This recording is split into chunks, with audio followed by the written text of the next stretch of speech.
Hello, beautiful souls. This is Malika from Faith and Patience Tarot. Welcome to the channel.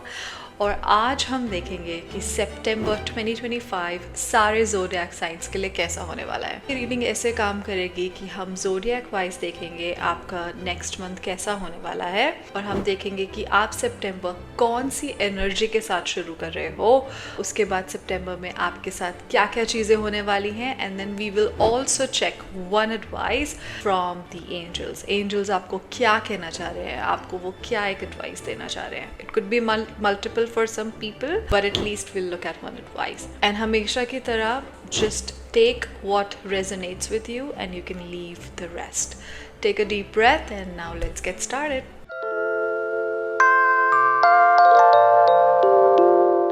Hello Libra, अब हम देखेंगे कि आपके लिए सितंबर 2025 कैसा होने वाला है। उससे भी पहले हम ये देखेंगे कि आप कौन से एनर्जी में हो, आप जब सितंबर शुरू करोगे तो क्या फील कर रहे हो। Let us just quickly see. Definitely कुछ तो आपकी लाइफ में एक साइकिल एंड हो रही है। अगर आप अगर आप किसी मतलब इफ़ यू फेल्ट बिट्रेड, तो वो जो टॉक्सिक रिलेशनशिप है या वो जो टॉक्सिक साइकिल है, it's definitely ending. You are moving towards something new. आप उस एनर्जी में हो जहाँ आप एक फोकस की तरफ मूव कर रहे हो।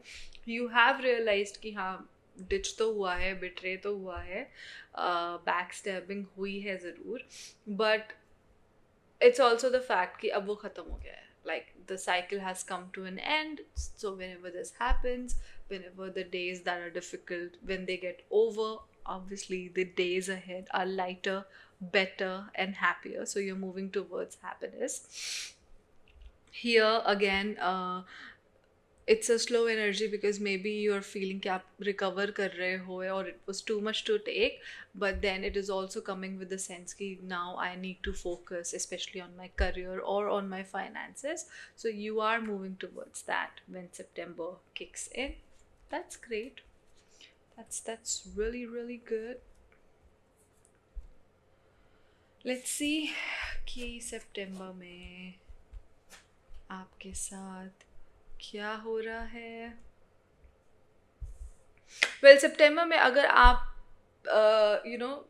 उससे पहले बहुत बिट्रेट थे या फिर अपने ऊपर ध्यान नहीं दे रहे थे, तो डेफिनेटली आप अपनी अचीवमेंट्स के ऊपर ध्यान दे रहे हो। आप रियलाइज़ कर रहे हो कि हाँ यार, मैं भी कुछ कम नहीं हूँ, मैंने भी काफ़ी चीज़ें करी हैं, पास्ट में भी करी हैं और अभी भी मुझ में कैपेबिलिटी है।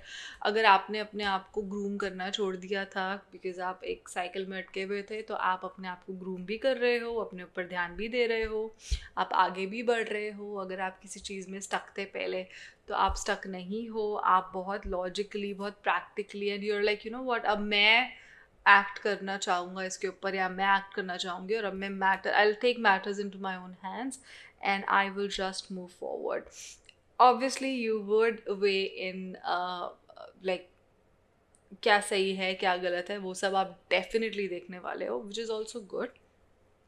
बट मुझे ऐसा लग रहा है सितंबर एंड होते होते ना आप अपनी एनर्जी को क्लेम कर लोगे कि अगर आपको बहुत डिजेक्टेड और बहुत ही स्लो और बहुत ही बिट्रेड फील हुआ होगा, आप you are not going to stay in that energy for long.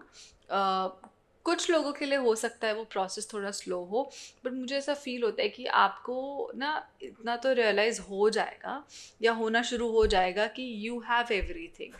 आपको, आपके पास सब है, आपको जो बनना है, आपको जो करना है, you have it in you, you have that within and you would definitely do it. It's basically you are the magician, आप क्रिएटर हो, आपको जो करना है आप कर सकते हो। आप में से काफ़ी लोग ट्रैवल भी कर सकते हैं और मतलब फिज़िकली तो ऑब्वियसली आप लोग ट्रैवल कर सकते हो, कहीं जा सकते हो, पर काफ़ी लोग मेंटली भी, जो मैं पहले बोल चुकी हूँ बार बार स्ट्रांगली, काफ़ी लोग मेंटली भी एक जगह से दूसरी जगह मूव ऑन कर रहे हो, लाइक एक सिचुएशन से दूसरी सिचुएशन में मूव ऑन कर रहे हो।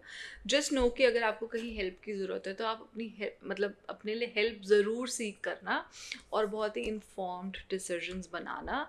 एंड आप ऑलरेडी रियलाइज़ कर रहे हो कि I am the creator, like अगर मुझे कुछ चाहिए तो मैं खुद के लिए बना सकता हूँ या बना सकती हूँ।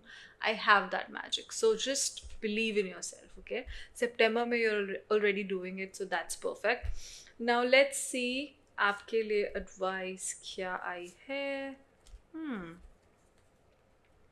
आई वुड से कि if you can help people, I do see you helping people financially also. थोड़ा लॉजिकली भी सोचना, मतलब हमने देखा कि आप कर तो रहे हो बट इमोशनल बड़े ध्यान से होना, ऐसा नहीं कि बस हो गए इमोशनल हो गए या एकदम से गुस्सा भी कर दिया. सो व्हेन आई से emotional it doesn't always mean you know मतलब सैड होना या फिर किसी को एकदम से सेकंड चांस दे देना. It doesn't mean that only. But हाँ, मतलब आप क्या फील कर रहे हो, कैसा एक्सप्रेस कर रहे हो अपने आप को, आपका गुस्सा, ये भी गुस्सा भी तो एक इमोशन है. सो आपका गुस्सा भी आप थोड़ा कंट्रोल में रखना. और एक मैसेज बहुत स्ट्रांगली आ रहा है कि अगेन अपनी पावर को रिक्लेम करना. डोंट थिंक कि आप विक्टिम हो. Do not victimise your self. अपने आप को विक्टिम नहीं बनाना बिल्कुल भी किसी भी हाल में. Just know that you have what it takes. Okay, तो अपनी आंखें खोलो. जो भी आपको लग रहा है ना कि आप नहीं कर सकते हो या आपने एक अपने लिए खुद ही एक लिमिट सेट कर दी है, तो वो एक्चुअली बस आपने ही करी है. आपके फियर्स हैं, ऐसा कुछ असली में एग्जिस्ट नहीं करता है. You are just scared.